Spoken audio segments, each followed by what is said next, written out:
Tonight, folks, you'll notice the absence of our normal lead-in music. You'll also notice that we're not going into any type of a musical selection to introduce the subject matter of this program as we usually do, simply because I want to devote the maximum amount of time to our special guest tonight, Mr. Jordan Maxwell. Now, I never met Jordan Maxwell in my life until today. I don't really know him personally. I have been introduced to him circuitously through a bevy of my own personal friends, whom after listening to my lectures, after reading my book, realized that Mr. Jordan Maxwell and I have quite a bit in common. And they prompted me, pushed me, you might say, to meet with this gentleman. And I guess that you had the same treatment on your end, didn't you, Jordan? I did, yes.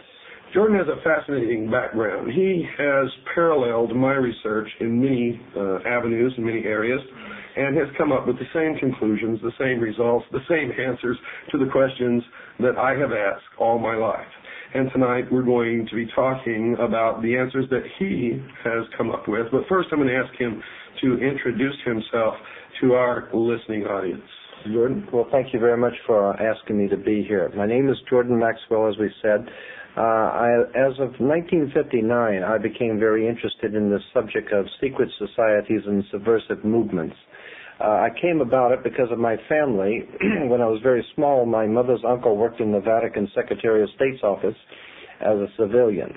And on occasions when he would come back to home to visit, back to this country, he would sit and talk for hours about the intrigue going on throughout the world, behind the scenes of religion and politics and all the nefarious plans that are being fomented by governments and religion, and I became fascinated with this subject.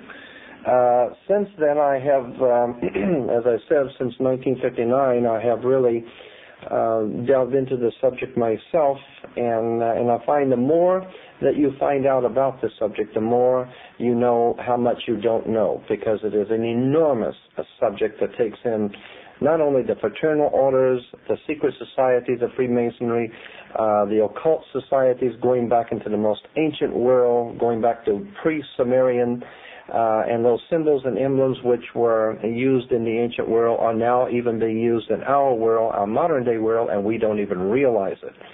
As a matter of fact, things like the oil companies, the automotive companies, the cigarette companies use symbols and emblems, and of course in government, national institutions, educational institutions. Our world is filled with symbols.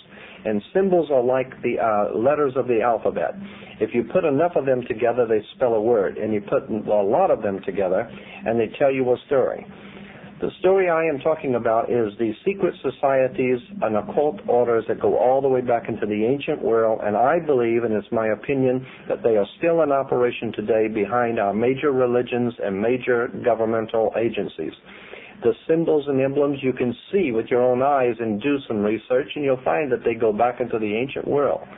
Now, we like to talk about that there's a separation of church and state in America. The fact of the matter is no such separation exists. There is a very direct connection between the religious establishment in this country and the political establishment.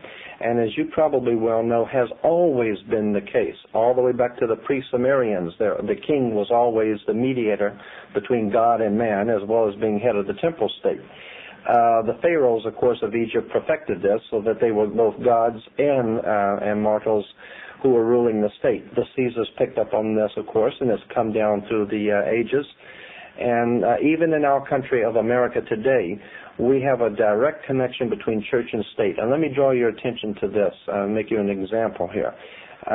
Churches, when you go into most churches, you will find that there are like 3 tiers high, and then the altar sits on the top tier. The same is true in a courtroom. You go into a courtroom, and you'll see that the bench sits on 3 tiers high, and the 3 tiers high has been traced in the reference works of Freemasonry to the first 3 degrees of Freemasonry. That's correct. Yes, and so then you have the priest who comes out, the clergy who comes out with the long robe, and incidentally the reason why clergy always wear long robes is because it's a female garment, and it represents the feminine connection with God, and that's why clergy wear a long robe. It also has to do with when the clergy wears the long robe, the judge, when the judge comes out, he wears the same long black robe. It's the same black robe that you wear when you graduate from university or high school. The black robe is a very important symbol. It has to do with a very ancient cult called the Saturnalian cult, going back into the ancient Semitic world, the worship of Saturn. Black was a color attributed to Saturn, and even today in Islam, in Mecca, in Saudi Arabia, you have this square of Mecca within the magic circle, or within the Masonic circle, and Mecca is black, and it's draped in a black robe. And so this is a world fraternity of secret societies that use the same symbols. But let me get back to the government, the courtroom, and the church. When you're sitting at a church, you of course are looking up onto the altar, and the priest is looking down on you. There is always a fence in the church, and then there's a gate, and only the priest can go through the gate to enter the altar. The same thing is true in a court. There is the fence, and there's the gate, and only the attorneys can go through, and they're called the logos, and they go through and talk to the judge for you. And of course the judge is sitting 3 tiers high, so he can look down on you, and you look up to him. The same symbols which are used in religion are used in political circles. And I am saying, it's my opinion, that what we have in America is a religio-political economic scheme based on a very ancient secret societies and fraternal orders. And until such time as we understand that concept, that things just don't happen. I mean, what was it? Franklin Roosevelt even said, anything that happens in politics, it was planned that way. And until such time as you understand that things are planned in politics, and that there is a rhyme and a reason to things, we're never going to get to the bottom of this. A classic example of what I'm talking about is we here in this country, we hear politicians, the president and the local leaders saying that they can't seem to get a handle on the crime problem, the drug problem, all of the different problems that are facing us as a people, and they just can't seem to get a handle on these things.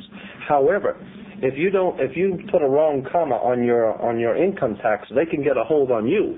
And if you go into the Amazon jungles, they'll follow you, and they will find you. And it may take a while, but they'll spend millions, and they will find you. And they will bring you back here, and they will deal with you in public to show the rest of the people that you can mess around with other people, but you don't mess with the money and the government, okay?